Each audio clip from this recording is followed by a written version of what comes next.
Are you asking the best possible questions to get you good information? And when I say good information, I mean information that's accurate, truthful, that you can actually use to make decisions. Maybe, but based on the countless surveys that come into my inbox from organizations and businesses every day, probably not.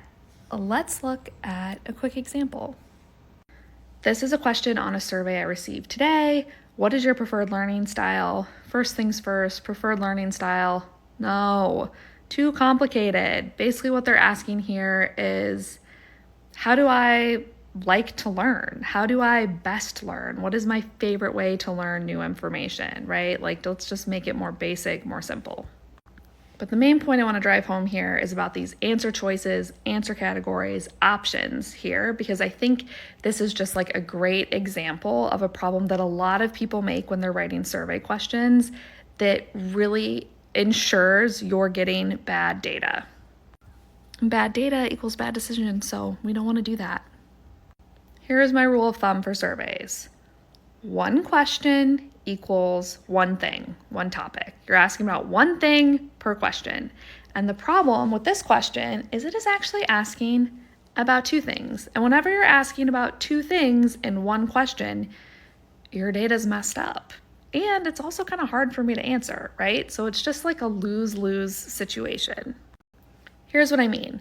If you look at the first three options here, these are all about how I best receive information. Is it recorded, like I could watch it, do it on my own time? Is it via a live webinar, which is online, or is it in person, right? That's like the how. How is the information coming to me? Then the next three options are about how many people are with me when I'm getting the information. Is it one-on-one? Is it in a small group? Or is it in a large group? Two clearly different things, right? How the information's coming to me, who it's coming to me with. Two things. Well, let's talk about why this is a problem.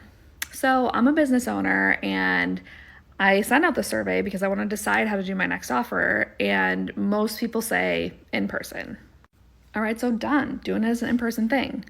Oh, but wait, do I do it one-on-one or in a small group or as a large group? Well, I don't know, because 80% of people said in person. I don't have any more information to make that decision.